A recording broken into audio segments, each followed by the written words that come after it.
जय Hind and hello guys, स्वागत है आपका आपके अपने YouTube चैनल ज्ञानदेय होस्ट में। और इस वीडियो में मैं आपको बताने वाला हूं UGC NET June 2025 cycle online form 2025 के बारे में कि कैसे आपको ये फॉर्म फिलअप करना है। गाइस, इस वीडियो के अंदर आपको रजिस्ट्रेशन से लेकर प्रिंट तक स्टेप बाय स्टेप पूरी जानकारी दी जाएगी, जिससे कि आप इस फॉर्म को बिना किसी मिस्टेक के भर पाएंगे। तो वीडियो को आपको पूरा देखना है और अगर आपके मन में उसके बाद भी कोई सवाल डाउट रह जाए तो आप कमेंट के माध्यम से पूछ लीजिएगा। अब चलिए शुरू करते हैं।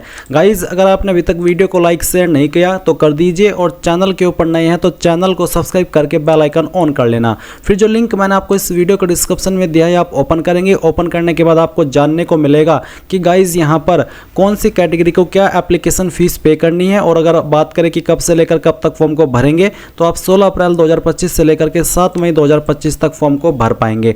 अप्लाई करने के लिए आपसे पास्ट या फिर appeared master degree in concern subject with at least minimum 55%, यानी कि आपकी जो मास्टर डिग्री है वो आपने तो पास कर ली हो या भी आप कर रहे हो इनमें से किसी सब्जेक्ट में, और उसमें आपके मिनिमम 55% मार्क्स रहने चाहिए। ये चीज़ आपने यहाँ पर देख ली है। इसके बाद आप यहाँ पर जो फीस की इन्फॉर्मेशन है उसको चेक करने के बाद नीचे की तरफ जब आप आएंगे इंपोर्टेंट लिंक के सेक्शन में तो आपको अप्लाइंग ऑनलाइन लिंक ओपन करना है। अब गाइज, आपके सामने यहाँ पर कुछ ऐसा इंटरफेस आ जाएगा जैसा कि आप यहाँ पर वीडियो में देख सकते हैं। तो यहाँ पर आने के बाद में इसमें आपको न्यू कैंडिडेट रजिस्टर हियर इसके ऊपर क्लिक करना है। अब इसके ऊपर क्लिक करने के बाद में आपके सामने यहाँ पर इंस्ट्रक्शंस आएंगे जो कि आप यहाँ पर देख सकते हैं। तो सभी इंस्ट्रक्शंस आप चेक करते हुए नीचे की तरफ आएंगे और I have downloaded the information bulletin इसके ऊपर टिक करेंगे and then click here to proceed इसके ऊपर क्लिक करेंगे। अब आपके सामने यहाँ पर कुछ इस तरह के विकल्प आएंगे। ये विकल्प आपको पढ़ने हैं और इनमें से जिस विकल्प के माध्यम से आप इसमें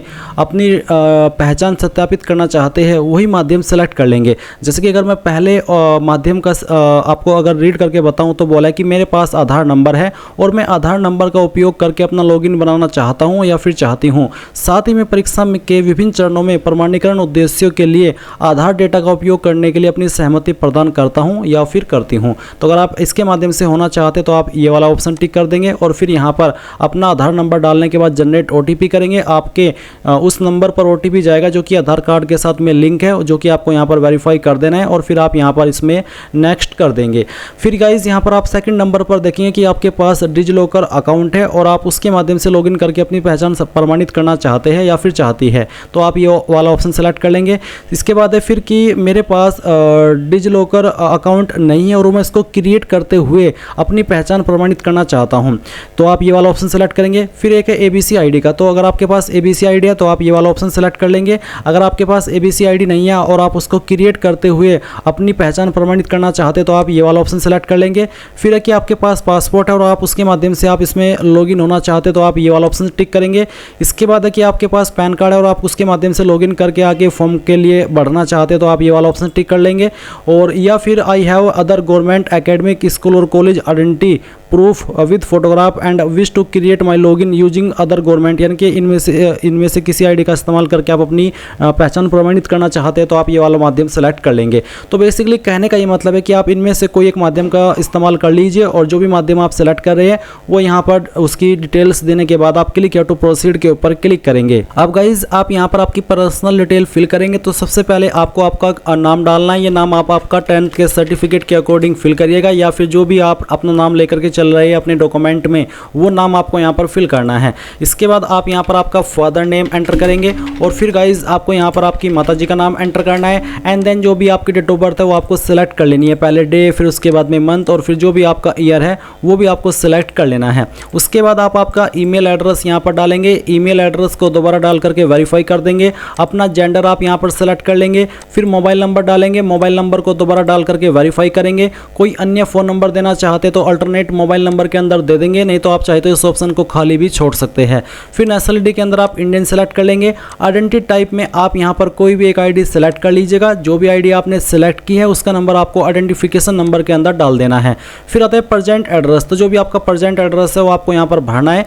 तो सबसे पहले आपको प्रीमिसेस नंबर या नेम, यानी कि आपका घर का नाम या नंबर क्या है वो आपको डाल देना है। फिर लोकेलिटी और सब लोकेलिटी। अगर आप इन तीन ऑप्शन के अंदर कंफ्यूज कंफ्यूज हो रहे हैं तो मैं आपको सिंपल वर्ड में बता दूं कि आप इन 3 कॉलम के अंदर आपका एड्रेस फिल कर दीजिएगा और जो फिर आपकी कंट्री, स्टेट और सिटी बचती है वो आपको यहाँ पर अलग से सिलेक्ट कर लेनी है। जैसे कि कंट्री सेलेक्ट करेंगे, फिर आपकी जो स्टेट है वो स्टेट सेलेक्ट कर लेंगे, जो डिस्ट्रिक्ट है वो डिस्ट्रिक्ट सेलेक्ट कर लेनी है और अपना पिन कोड भी आपको यहाँ पर डाल देना है। इन 3 चीज़ों के अलावा जो अन्य एड्रेस है वो आप यहाँ पर इन 3 कॉलम के अंदर भर दीजिएगा। फिर नीचे आप देखेंगे परमानेंट एड्रेस और साथ ही एक लाइन है सेम एज प्रेजेंट एड्रेस, यानी कि अगर आपका प्रेजेंट एड्रेस और परमानेंट एड्रेस सेम है तो आप यहाँ पर इस बॉक्स के ऊपर टिक कर दीजिएगा। फिर नीचे की तरफ आएंगे और अपना एक पासवर्ड क्रिएट कर लेंगे। पासवर्ड आपका कैसा हो उसका एग्जांपल आप यहाँ पर देख लीजिए। पासवर्ड के अंदर इंग्लिश का कैपिटल लेटर कम से कम 1 और फिर उसके बाद में यहाँ पर स्मॉल लेटर, एक स्पेशल कैरेक्टर और साथ ही डिजिट, कुछ इस तरह का पासवर्ड आप बनाएंगे और उसको दोबारा डाल करके वेरीफाई कर देंगे। फिर आप एक सिक्योरिटी क्वेश्चन सेलेक्ट कर लेंगे। ये सिक्योरिटी क्वेश्चन आप जो भी सिलेक्ट कर रहे हैं उसके बाद फिर आप इसका एक आंसर बनाएंगे अपनी चॉइस के अकॉर्डिंग। ये आंसर आपको तब काम आता है जब आप आपका पासवर्ड भूल जाते हैं और आप उसको रिकवर करने की कोशिश करते हैं। तो ऐसे में आपको इस सिक्योरिटी क्वेश्चन का यही वाला आंसर यहाँ भरना होता है जो कि अभी आपने भरा है, और जब आप इसको भर देते हैं तो आप आपका पासवर्ड रिकवर कर लेते हैं या फिर रीसेट कर लेते हैं। अब आप यहाँ पर सिक्योरिटी पिन डालेंगे, सभी जानकारी चेक करते हुए सबमिट के ऊपर क्लिक करेंगे। अब गाइज यहाँ पर जो भी जानकारी आपने भरी है उसका प्रीव्यू आपके सामने आ जाएगा। आप एक एक जानकारी चेक कर लीजिएगा और चेक करने के बाद में आप देखेंगे particulars checklist to be verified, तो आपको यहाँ पर इनके ऊपर टिक करना है। इनके ऊपर टिक करने का मतलब यही है कि हाँ आपने जानकारी को डबल चेक कर लिया और आपके अकॉर्डिंग सभी जानकारी सही है। तो आप यहाँ पर candidate name, father name, mother name, gender, इसके अलावा आप देखेंगे डेट ऑफ बर्थ, फिर आपका मोबाइल नंबर, एड्रेस और ईमेल एड्रेस, इन सभी के ऊपर टिक कर दीजिएगा।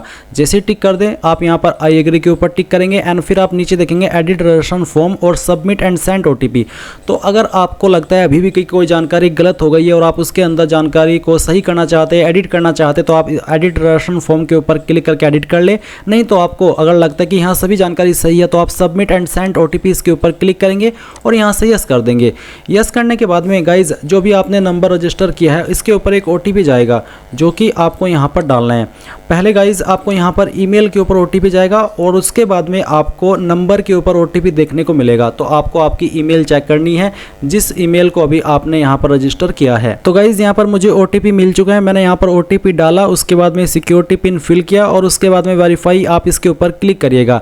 तो वेरीफाई के ऊपर क्लिक करने के बाद आप देखेंगे your application number has been send to your email. तो बेसिकली आपका रजिस्ट्रेशन कंप्लीट हो चुका है, आपको आपका रजिस्ट्रेशन नंबर आपकी ईमेल के ऊपर सेंड कर दिया है। आप यहाँ से ओके करेंगे और ओके करने के बाद में जो एप्लीकेशन नंबर आपको अभी मिला है वो यहाँ पर डालिएगा, अपना पासवर्ड डालिए जो कि अभी आपने बनाया रजिस्टर करते समय, और फिर ये सिक्योरिटी पिन डालिए और उसके बाद में लॉगिन के ऊपर क्लिक कीजिए। लॉगिन करने के बाद में आपके सामने आपका डैशबोर्ड आ जाएगा। आप यहाँ पर फॉर्म को कंप्लीट करने से पहले अपना नंबर वेरीफाई कर ले, क्योंकि जब तक नंबर वेरीफाई नहीं करेंगे तब तक आप फॉर्म को फाइनल सबमिट नहीं कर पाएंगे। इसलिए आप मोबाइल वेरीफाई इसके ऊपर क्लिक करेंगे, आपको आपका नंबर देखने को मिलेगा। फिर जो आपको यहाँ पर नीचे कैप्चा देखने को मिल रहा है, ये कैप्चा कोड आपको यहाँ पर भरना है और इसको भरने के बाद में सेंड ओटीपी करना है। आपके इस नंबर के ऊपर एक ओटीपी जाएगा जो कि आपको यहाँ पर डालना है और फिर एंटर वेरिफिकेशन कोड में कैप्चा कोड डालना है और वेरीफाई ओटीपी कर देना है। तो गाइज यहाँ पर हमारा नंबर भी वेरीफाई हो चुका है। अब आप इसको ओके करने के बाद में कंप्लीट एप्लीकेशन फॉर्म के ऊपर क्लिक करेंगे। इसके बाद में यहाँ पर अब आपकी जो एड्रेस की इन्फॉर्मेशन है वो आपको देखने को मिलेगी। आप यहाँ पर इस इन्फॉर्मेशन को डबल चेक करिएगा, यानी कि एक बार फिर से चेक कर लीजिएगा और जो आपको यहाँ पर कैप्चा कोड दिखाई दे रहा है ये कैप्चा कोड आप यहाँ पर डालिएगा, फिर आई एग्री के ऊपर क्लिक कीजिएगा एंड सेव एंड नेक्स्ट के ऊपर क्लिक कीजिएगा। अब आप देखेंगे पर्सनल डिटेल, तो पर्सनल डिटेल में कुछ जानकारी भरी हुई है और कुछ जानकारी आपको भरनी है। जैसे कि आप यहाँ पर आपकी जो कास्ट कैटेगरी है वो सिलेक्ट करेंगे, जैसे कि जनरल यानी कि unreserved, general, EWS, OBC, NCL, SC, ST. तो जो भी आपकी कास्ट कैटेगरी है वो आपको सिलेक्ट कर लेनी है। मान लीजिए आपकी कैटेगरी ओबीसी है तो यहाँ पर आप बताएंगे दोबारा कैटेगरी को सिलेक्ट करके, और फिर है are you willing to apply for NFOBC। तो गाइज यहाँ पर आपके मन में सवाल होगा NFOBC का क्या मतलब है। तो अगर आप नोटिफिकेशन के ऊपर आएंगे तो यहाँ पर देखने को मिलेगा इसकी फुल फॉर्म है national fellowship for other backward class. तो आप यहाँ पर अगर इसमें विलिंग है यानी कि अगर आप रेडी है इसके लिए भी अप्लाई करने के लिए तो आप यहाँ पर यस करेंगे। अगर आप नहीं है, आप इसके अंदर नहीं आते हैं तो आप यहाँ पर नो कर सकते हैं। ये आपके इंटरेस्ट के अकॉर्डिंग वेरी करेगा। तो अगर आपकी कैटेगरी ओबीसी एनसीएल के अलावा एससी है तो फिर आपके सामने आएगा कि are you willing to apply for NFSC. तो इसकी फुल फॉर्म भी आप देख सकते हैं कि national fellowship for scheduled caste student. और इसमें यहाँ पर बी पॉइंट में आपको इसके बारे में बोला भी है कि the selection of candidate for the following fellowship will be made through the ministry of social justice and empowerment. तो इसके माध्यम से ये आपका सिलेक्शन किया जाएगा इन पे, जो कि यहाँ पर आपको कैटेगरी दी गई है। तो गाइज आप यहाँ पर इस ऑप्शन में जो कि है कि are you willing to apply for NFSC, यानी कि क्या आप इसके लिए भी रेडी है अप्लाई करने के लिए। अगर है तो यस, अगर नहीं तो आप नो कर सकते हैं। ये आपके चॉइस के ऊपर डिपेंड करता है। इसके बाद आप स्टेट डोमिसाइल, यानी कि कौन सी स्टेट के आप निवासी है वो स्टेट आपको सेलेक्ट कर लेनी है। फिर आपसे पूछा है कि क्या आप विकलांग है इस प्रोविजन के एक्ट के अकॉर्डिंग। अगर आप है और आपकी विकलांगता 40% या उससे ज़्यादा है तो आप ये वाला ऑप्शन सेलेक्ट करेंगे। अगर आपकी विकलांगता 40% से कम है तो सेकंड ऑप्शन पर टिक करेंगे, और अगर आप विकलांग नहीं है तो आप यहाँ से नो कर दीजिएगा। फिर पूछे आर यू डायबिटिक, क्या आपको मधुमेह रोग है। अगर हाँ तो यस, नहीं तो आप नो करेंगे। फिर एनुअल इनकम आपके पेरेंट्स की कितनी है उसकी रेंज आपको यहाँ से सेलेक्ट कर लेनी है। उसके बाद आप ये कैप्चा कोड डालेंगे, आई एग्री के ऊपर क्लिक करेंगे और सेव एंड नेक्स्ट कर देंगे। अब आपके सामने क्वालिफिकेशन डिटेल आ चुकी है। तो यहाँ पर आप देखेंगे subject opted for UGC NET June 2025। तो आप यहाँ पर किस सब्जेक्ट को ऑप्ट कर रहे हैं यूजीसी नेट जून 2025 के लिए, वो आपको यहाँ पर आपकी चॉइस के अकॉर्डिंग सेलेक्ट कर लेना है।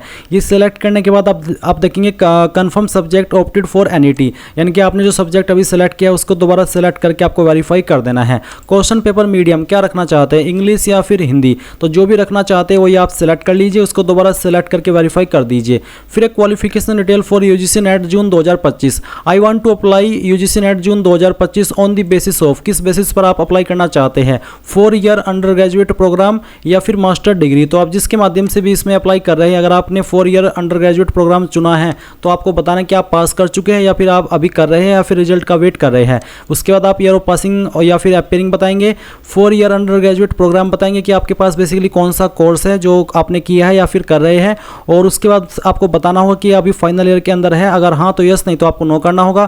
क्वालिफाइंग एग्जामिनेशन फ्रॉम कहाँ से किया है, इंडिया या फिर आउटसाइड इंडिया, वो बताना होगा। स्टेट बतानी होगी और यूनिवर्सिटी का नाम भी बताना होगा। और अगर आप मास्टर डिग्री के माध्यम से अप्लाई करें तो आप यहाँ पर मास्टर डिग्री सेलेक्ट कर लेंगे और उसके बाद में पास स्टेटस बताएंगे, ईयर ऑफ पासिंग बताएंगे कि किस साल के अंदर आपने क्वालिफिकेशन अपनी पास कर ली है, और उसके बाद आप यहाँ पर कोर्स स्ट्रीम अपना सेलेक्ट कर लेंगे। फिर आपको यहाँ पर बताना है subject name in post graduate exam, तो किस सब्जेक्ट में किया है वो सब्जेक्ट आपको यहाँ पर सिलेक्ट कर लेना है।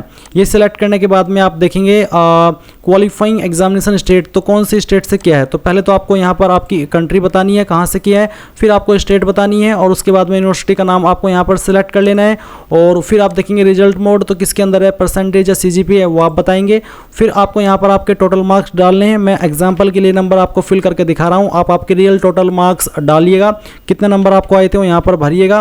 फिर आप ये कैप्चा कोड डालेंगे जो भी आपकी डिस्प्ले के ऊपर आता है, और ये डालने के बाद में आप यहाँ पर आई एग्री के ऊपर क्लिक करेंगे और सेव एंड नेक्स्ट कर देंगे। अब आपके सामने एडिशनल डिटेल आ चुकी है जहाँ पर आपको कुछ सवालों के आंसर करने हैं और फिर इन्फॉर्मेशन देनी है, जैसे कि वेदर एडमिटेड इन पीएचडी, क्या आपने पीएचडी के अंदर एडमिशन लिया है। अगर हाँ तो यस, यस करने के बाद में आपको बताना होगा कि is your subject chosen in PhD same as the subject chosen for UGC NET June 2025, यानी कि जो पीएचडी के अंदर आपका सब्जेक्ट है क्या वही सब्जेक्ट आपका यूजीसी नेट जून 2025 के अंदर है। अगर हाँ तो यस, नहीं तो आप नो करेंगे। वेदर अवार्ड परस्यूइंग, अगर वेदर अवार्डेड या फिर परस्यूइंग, अगर अवार्डेड है तो अवार्डेड और परस्यूइंग है तो परस्यूइंग सेलेक्ट करेंगे। पर अगर गाइज आपने पीएचडी के अंदर एडमिशन नहीं लिया या फिर आप एडमिटेड नहीं है तो आप नो कर दीजिएगा।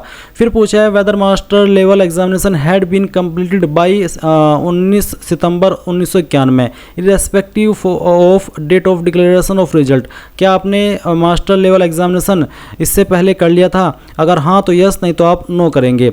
इसके बाद गाइज आप देखेंगे नीचे रिसर्च एक्सर्विसमेंट डिटेल स्पेशलाइजेशन इफ एनी, तो आप बता देंगे whether you possess research experience in the subject after completion of PG degree, यानी कि क्या आपके पास रिसर्च एक्सपीरियंस है सब्जेक्ट के अंदर, जो सब्जेक्ट आपने मास्टर डिग्री के अंदर चुना है पीजी डिग्री कंप्लीट करने के बाद में। अगर हाँ तो यस, और यस करने के बाद बताएंगे कि कितने साल का एक्सपीरियंस है, और अगर आपके पास नहीं है तो आप नो करेंगे। फिर पूछे कि आप एक्स सर्विसमैन है, अगर हाँ तो यस, नहीं तो आप नो कर देंगे। फिर आप ये कैप्चा कोड डालेंगे, आई एग्री करेंगे और सेव एंड नेक्स्ट कर देंगे। अब आपके सामने एग्जाम सेंटर डिटेल आती है और यहाँ पर आता है अप्लाई फॉर, तो आप किसके लिए अप्लाई करना चाहते हैं, असिस्टेंट प्रोफेसर। और जैसे ही मैंने सेलेक्ट किया है उसके बाद आप देखेंगे कि आप यहाँ पर आपकी एग्ज़ाम सेंटर की प्रेफरेंस देखेंगे। तो पहले तो आपको स्टेट की प्रेफरेंस देनी है और फिर उसकी सिटी को प्रेफरेंस देना है कि आप किस सिटी के अंदर अपना एग्ज़ाम सेंटर चाहते हैं। उसके बाद आप सेकंड चॉइस देंगे। चॉइस जो स्टेट की है उसमें सभी में आप चाहे तो एक ही स्टेट को चॉइस दे सकते हैं, पर जो सिटी है वो आपकी अलग अलग होनी चाहिए। तो आप यहाँ पर इस तरह से अपनी जो प्रेफरेंसेस है वो दे दीजिएगा, जैसे कि मैं आपको यहाँ पर दे करके दिखा रहा हूँ। फिर है फादर गार्जियन एजुकेशन, तो आपके फादर की एजुकेशन कितनी है वो आपको सेलेक्ट कर लेनी है। उनका ऑक्यूपेशन क्या है वो आपको यहाँ पर बताना है। अगर इनमें से है तो इनमें से सेलेक्ट कर ले, नहीं तो आप सेल्फ एम्प्लॉयमेंट या फिर नॉट एप्लीकेबल या फिर अदर्स, इनमें से कोई एक ऑप्शन भी सेलेक्ट कर सकते हैं। उसके बाद मदर की क्वालिफिकेशन बतानी है, उनका जो ऑक्यूपेशन है वो भी आपको यहाँ पर बता देना है। फिर आप ये जो कैप्चा कोड है वो एंटर करेंगे। ये एंटर करने के बाद में आप यहाँ पर नीचे आई एग्री के ऊपर क्लिक करेंगे और सेव एंड नेक्स्ट कर देंगे। फिर गाइज यहाँ पर आपके सामने डॉक्यूमेंट अपलोड का सेक्शन आ चुका है। आप यहाँ पर फोटो जो अपलोड करेंगे इसका साइज 10 से 300 KB के बीच में और सिग्नेचर का साइज 4 से 300 KB के बीच में। फॉर्मेट JPEG या फिर JPG का चल जाएगा। तो आप चूज फाइल के ऊपर क्लिक कीजिए और जहाँ पर भी आपकी फोटो फाइल है वो आपको सेलेक्ट करनी है। मैं फॉर्म डेमो के लिए भर रहा हूँ तो मैं एक रैंडम फाइल सेलेक्ट करता हूँ, ओपन करता हूँ। इस तरह से आपकी फाइल यहाँ पर अपलोड होकर के आ जाएगी और आप इसको देख भी सकते हैं। फिर आप यहाँ पर आपका सिग्नेचर अपलोड करेंगे, जहाँ पर साइन की फाइल है सेलेक्ट कीजिए, ओपन कीजिए, आपका सिग्नेचर यहाँ पर आ जाएगा। और जैसे ही आपका फोटो एंड सिग्नेचर यहाँ पर आ जाए तो आप यहाँ पर सेव एंड नेक्स्ट के ऊपर क्लिक करेंगे। इसके बाद में गाइज यहाँ पर आपके सामने आपके फॉर्म का फाइनल प्रीव्यू आ चुका है। तो जो भी आपने जानकारी शुरू से लेकर अभी तक भरी है वो सभी आपको चेक कर लेनी है। जब आपको लगे कि सभी जानकारी सही है तो ही आप यहाँ पर सबमिट करेंगे और सबमिट करने के बाद आप इन सभी के ऊपर टिक कर दीजिएगा। इनके ऊपर टिक करने का मतलब यही है कि हाँ आपने अगेन इन सभी जानकारी को चेक कर लिया है और आपके अकॉर्डिंग सभी जानकारी सही है। जब आपको लगे कि हाँ सभी जानकारी सही है तो ही आप यहाँ पर आई एग्री कीजिएगा, फाइनल सबमिट के ऊपर क्लिक कीजिएगा। अब जैसे आप फाइनल सबमिट कर देंगे तो आपका फॉर्म सबमिट हो जाएगा सक्सेसफुली। और जब तक आप फीस पे नहीं करेंगे तब तक आपका फॉर्म कंसिडर नहीं किया जाएगा। तो आप पे नाउ के ऊपर क्लिक करेंगे। इसके ऊपर क्लिक करने के बाद आप इनमें से कोई भी गेटवे सेलेक्ट कर ले पेमेंट करने का। जैसे ही आप कोई भी गेटवे सेलेक्ट कर लेंगे तो आपको यहाँ पर पेमेंट करने के ऑप्शन मिलेंगे। तो इनमें से किसी भी माध्यम का इस्तेमाल करके आप अपनी फीस जमा कर दीजिए।